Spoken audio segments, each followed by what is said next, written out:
Olá, meu nome é Pablo Vilaça, sou crítico de cinema e fundador do site Cinema em Cena e eu assisti hoje a Barbie.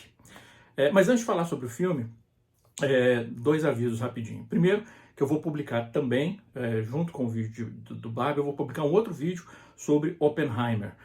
Como os dois filmes estreiam no mesmo dia, e eu acho que existe uma discussão interessante a se ter sobre isso, né, sobre essa sincronicidade, digamos, do lançamento dos dois filmes, eu resolvi publicar os dois vídeos no mesmo dia. Então, se você quiser saber sobre o Oppenheimer, em algum lugar aqui vai ter um link para o vídeo. E o outro aviso é que no início de setembro eu vou oferecer meu curso Teoria e Linguagem Crítica, com aulas ao vivo, mas as aulas ficam gravadas para quem perdeu, quiser reassistir. E é um curso que eu realmente acredito que é um curso que ajuda muito a expandir o olhar de qualquer um que gosta de cinema para poder enxergar os detalhes, que muitos desses detalhes são detalhes que eu discuto, né, o tipo de detalhe que eu discuto nesses vídeos. Tá? As informações sobre o curso estão num link que vão estar na descrição desse vídeo. Bom, Barbie. Em primeiro lugar, acho que a primeira palavra que me ocorre para falar do filme é surpreendente. Eu fiquei genuinamente surpreso com o filme em vários níveis. Com a ambição narrativa do filme, com a sofisticação da linguagem do filme, com a coragem do filme e, de certa maneira, eu fiquei pensando como é que eles conseguiram fazer com que a Mattel aprovasse esse roteiro especificamente. Eu vou falar sobre isso, sobre o que eu acho sobre as razões da Mattel por trás disso mais pra frente. E é um filme sólido, como filme é um filme sólido. Eu falei, acho que quando eu gravei um vídeo sobre Air, né, do Ben Affleck, eu falei como filmes sobre produtos estão se tornando cada vez mais comuns, né, principalmente numa sociedade em que existe um número cada vez maior de fanboy, de corporação, de bilionário, etc. Então só esse ano tem o filme sobre o BlackBerry, que é um filme que eu detestei, eu vi em Berlim, eu odiei o filme. Tem o próprio Air, né, do Ben Affleck, que é um filme bem melhor, mas que são filmes que, essencialmente, eles são sobre a gênese de um produto e, de certa maneira, a glorificação da lógica capitalista, da venda desses produtos, de como esses produtos acabam se tornando, ou a ideia de que eles são essenciais acaba sendo vendida para que eles se tornem essenciais. Mas são filmes que eles não questionam a origem desses produtos. Né? É como se assim, o produto existe, ou existiu no caso do BlackBerry, né, quando era mais popular, foi um sucesso, ou é um sucesso, e vamos entender de onde veio esse sucesso e o que aconteceu. Mas não questiona a lógica por trás. No máximo aqui ele dá faz uma autocriticazinha sobre como os atletas são explorados, por exemplo, pelo marketing de algumas corporações, mas é só. Barbie não. Barbie é um filme que é incrivelmente, assertivamente, recorrentemente crítico em relação à corporação que deu origem à linha de brinquedos que levaram ao filme. Bom, mas vamos lá. Primeiro, o filme foi dirigido pela Greta Gerwig, né, da versão mais recente de Adoráveis Mulheres, Lady Bird, que é uma diretora muito interessante e roteirista interessante. Ela e o parceiro dela, que também é um cineasta, que eu não sou tão fã do Noah Baumbach. Eu já li que é Noah Baumbach ou Noah Baumbach, enfim. Eu não sou tão fã dele quanto passei a gostar dela. Eu acho que a filmografia dele é bem irregular. Mas juntos eles escreveram o roteiro do Barbie e transformaram o que era essencialmente para ser uma grande vitrine para vender produtos da Mattel em algo que lança um olhar sobre o próprio papel da Barbie dentro da sociedade ao longo das décadas. Bom, de um ponto de vista, primeiro, vamos discutir de um ponto de vista superficial, como eu achei que o filme acabaria tendo que ser discutido. É um filme que, de um ponto de vista visual, é um espetáculo. Eu duvido muito que esse filme não vá ser indicado a prêmios de direção de arte, figurino, fotografia, porque a direção de arte do filme é extremamente inventiva ao conceber como se fosse realidade os brinquedos, a linha da Barbie. Então a casa da Barbie, por exemplo, não é simplesmente uma reprodução da casa da Barbie brinquedo, leva a lógica. Então quando ela abre a geladeira, por exemplo, os produtos dentro da geladeira não são produtos, são adesivos. como seria no brinquedo. Não existe uma necessidade de ter escada entre os andares, porque quando as crianças estão brincando com o boneco, ela não vai descer a escada de um andar para o outro, né? Pega aqui e coloca aqui. Então a lógica se mantém. Então é um filme que ao mesmo tempo ele abraça esse lado fantasioso de imaginação das crianças. Olha, a Barbie ela é assim, e esse mundo é assim porque é feito para crianças brincarem. E o filme segue e respeita isso. Ao mesmo tempo, ele fica no meio termo entre o que seria o mundo do Toy Story, do que os brinquedos não reconhecem, não deixam as crianças reconhecer a sua existência, e são completamente passivos nesse sentido, e o mundo real. É uma fronteira interessante que o filme percorre. Os figurinos, não só reproduções das roupas clássicas dos bonecos, etc., mas dando personalidade a cada uma daquelas bonecas e bonecos, né, porque também tem os Ken, e a fotografia que consegue imprimir, e isso é muito bacana, imprimir um ar de plasticidade, de artificialidade ao mundo da Barbie, que ele consegue evitar quando a gente não está no mundo da Barbie. Sem que o contraste soe artificial demais. Sem que seja, olha, aqui é o mundo da Barbie, aqui é o mundo da... Não, existe uma certa continuidade, mas é uma continuidade que respeita os limites da fantasia da boneca e da realidade fora daquele mundo. Então, de um ponto de vista visual, é um filme que realmente assim, é excepcional. Né? A maneira como ele concebe os menores detalhezinhos na praia, ou como seriam as ondas na praia da Barbilândia, ou uma ambulância, enfim, realmente assim, é um filme que ele diverte de você perceber como ele leva a lógica das bonecas para criando uma realidade para elas. Então, desse ponto de vista, o filme é impecável. É um filme que também, e aí a gente começa a entrar, sinceramente eu não sei se eu devo dizer spoiler ou não, eu não vou ficar contando a reviravolta da história, né, mas eu vou discutir temas do filme aqui nesse vídeo. Então se você acha que discutir tema é algo que é spoiler, então não assista ao resto desse vídeo. Eu particularmente não acho que é spoiler. Mas o filme, ele tem ele tem início reconhecendo as críticas feitas constantemente a bonecas, a brinquedos como a Barbie, que criam um padrão um ideal de beleza que é impossível de seguir, e sendo vendido para crianças, começa a impactar na maneira como aquelas crianças vão enxergar a si mesmas e ao mundo quando elas estiverem crescendo.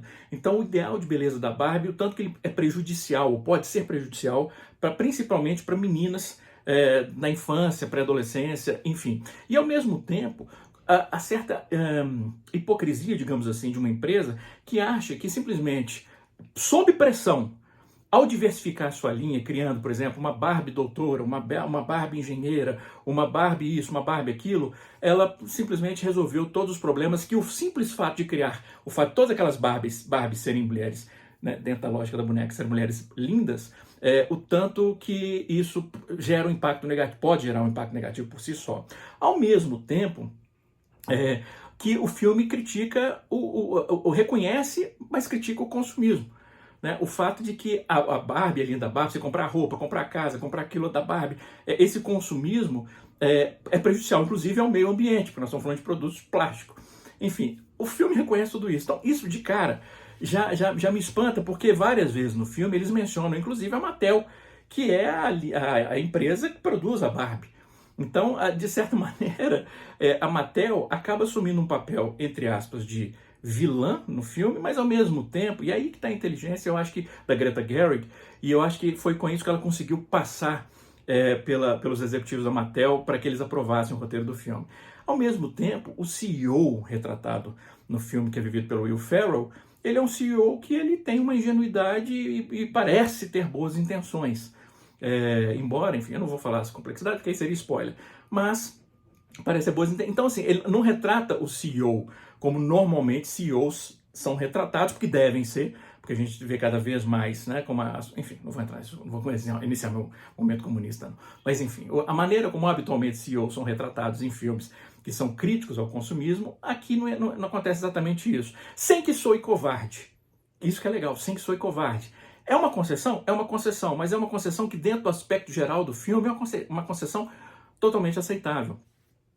E aí, o filme, através da maneira como ele contrasta a personalidade e a visão de mundo das Barbies com a visão de mundo dos Kens, né, a principal Barbie vivida pela Margot Robbie, o principal Ken vivido pelo Ryan Gosling, faz uma crítica ou nem sei se eu poderia chamar de crítica, mas uma observação sobre a diferença de visão de mundo entre gêneros, por exemplo, digamos. E eu vou falar de gêneros dentro da linha assim, da Barbie representando mulheres e do Ken representando homens, que é até onde o filme vai. Tá? Então não vou entrar em outras discussões sobre identidade de gênero e tal, porque dentro da discussão do filme realmente não cabe. Embora também caiba. Enfim, olha que bacana, eu não esperava isso, que de repente eu ficasse gravando um vídeo e falando, peraí, mas o filme tem sobre um filme da Barbie. Mas o filme tem essa complexidade temática ali, tem aquela ali. Mas enfim, como por exemplo o fato de que as Barbies se apoiam mutuamente. Elas torcem umas pelas outras, elas ficam felizes pelo sucesso umas das outras, ao ponto em contraste, os Kens já têm uma personalidade um pouco mais hostil, bélica, que tem tendência ao confronto e ao narcisismo. O que se ficasse por aí poderia ser uma observação superficial, mas aí entra a questão principal temática da Barbie, e é uma coisa que eu jamais, de novo, esperaria ouvir tantas vezes num filme sobre a Barbie, que é a palavra patriarcado. Se você tomar um gole de cachaça cada vez que a palavra patriarcado for dita em Barbie, você chega ao final do filme como alcoólico. Porque é um filme, como eu falei, que eu acho que a Greta Gerwig, como uma diretora que reconhece as dificuldades que as mulheres já vivem, não só na sociedade geral, mas principalmente na indústria que ela está inserida, que é Hollywood, por reconhecer as dificuldades, eu acho que ao abraçar e topar fazer um filme sobre um ícone, digamos assim, da superficialidade feminina e do estímulo ao consumismo e que estabelece um padrão de beleza inalcançável que pode ser prejudicial, ela encarou isso como uma responsabilidade de subverter isso. Então ela vai por um caminho que talvez alguns até achem que foi excessivo no seu discurso. Eu também vou falar sobre isso daqui a pouquinho, porque eu não acho que é excessivo. Mas o filme, em vários momentos, ele discursa. Não é só subtexto, é texto. Não é algo que muitas vezes cabe para interpretação. Eles estão apontando para isso, eles estão apontando. Não, eles não estão apontando. Eles pegam a cara do espectador e esfregam naquela questão, naquele problema. Não é que através de algo que um personagem diz, você leva a deduzir o que o filme quer dizer. Não, o personagem já diz. Não é um significado, que eu quero dizer, não é um significado subjetivo, é um significado explícito. Está no discurso do filme. Sobre o patriarcado, sobre a opressão às mulheres, sobre os problemas e a violência às quais as mulheres são constantemente submetidas. Quando a Barbie diz, por exemplo, que ela está sentindo uma conotação de violência em todas as suas interações no mundo real, e o Ken não. O Ken fala, não, eu estou sentindo só admiração. Isso é discurso. E aí chega um momento em que realmente, como eu falei, há um discurso de uma personagem da América Ferreira, que ela faz um discurso longo sobre questões femininas dentro da sociedade, de desigualdade, de violência, de frustração, de opressão, e que é um discurso que, quando começa no filme, a minha primeira reação, e eu tenho no meu caderninho de anotação, eu comecei a notar isso, assim, precisava do discurso, já não estava entendido, mas à medida que o discurso foi caminhando, me ocorreu que se eu estivesse numa situação em que eu tivesse passado a minha vida enfrentando situações em que eu sempre estou em desvantagem por ser homem, digamos, e se eu de repente num filme, depois de décadas passando por isso, décadas para mim, né, séculos ou milênios para a sociedade, eu estivesse vendo um filme, que é um filme sobre um ícone que representa justamente aquilo, e o filme subverte e faz um discurso contra aquilo, eu acho que seria catártico. Eu estou falando do ponto de vista pessoal, eu acho que eu experimentaria uma catarse de ver aquilo sendo dito explicitamente. E aí isso mudou minha opinião em relação a esse discurso é excessivo ou não. Ele é excessivo? Ele é explícito demais? Ele é muito texto em vez de subtexto? Sim, tudo isso. Mas talvez porque precise. Talvez porque precise. Principalmente se a gente for considerar o público-alvo do filme, que são meninas mais jovens, que muitas vezes não teriam a facilidade de entender subtexto. Então, de repente, você tem uma figura num filme dizendo, olha, você vai enfrentar esse problema, e esse problema, e vai ser visto assim, assim, assim, assado, e vai ter que fazer isso, simplesmente porque você é menina. Eu acho que pode acender uma lâmpada, né, que de repente demoraria muito mais para acender. Às vezes, discurso, claro, é necessário. Um discurso explícito é necessário. E eu acho muito corajoso, no final das contas, que a Greta Gerwig faça esse discurso num filme que não deveria ser nada mais do que vitrine para vender uma linha de produtos. E por que a Mattel faria isso? Aí a gente pode entrar em outra discussão, que é uma discussão do capitalismo consciente, que é uma coisa extremamente cínica, que as empresas hoje em dia, constantemente, elas fazem questão de apresentar uma fachada em prol da diversidade, da igualdade, que é isso, é uma fachada, é relações públicas. A diferença entre você ter um perfil no Twitter engraçadinho que fala, olha, somos todos iguais, mas você vai ver que na diretoria daquela corporação só tem homem branco. A diferença do discurso e a prática. E constantemente, simplesmente o discurso, a propaganda, basta para as corporações. Porque não interessa o que elas fazem, que elas são. Interessa o que elas parecem ser. E, infelizmente, na maior parte das vezes, as pessoas compram isso. É só você ver o tanto de gente que responde perfil de corporação em rede social dizendo, nossa, eu amo vocês, Netflix. Eu amo vocês, insira o nome da empresa. Né? Para quem você está dizendo aquilo? Então é uma coisa cínica. E eu acho que a Mattel, inteligentemente, os executivos da Mattel perceberam isso. Fica difícil para críticos como eu, por exemplo, chegar e dizer, olha, esse filme é um filme cínico, é um filme que ele reforça todos os estereótipos, blá, blá, blá, blá, blá, blá, é simplesmente um filme interessado em vender. Sendo que o filme tem muito mais do que isso. E aí, críticos como eu, são obrigados a reconhecer o valor do filme em si.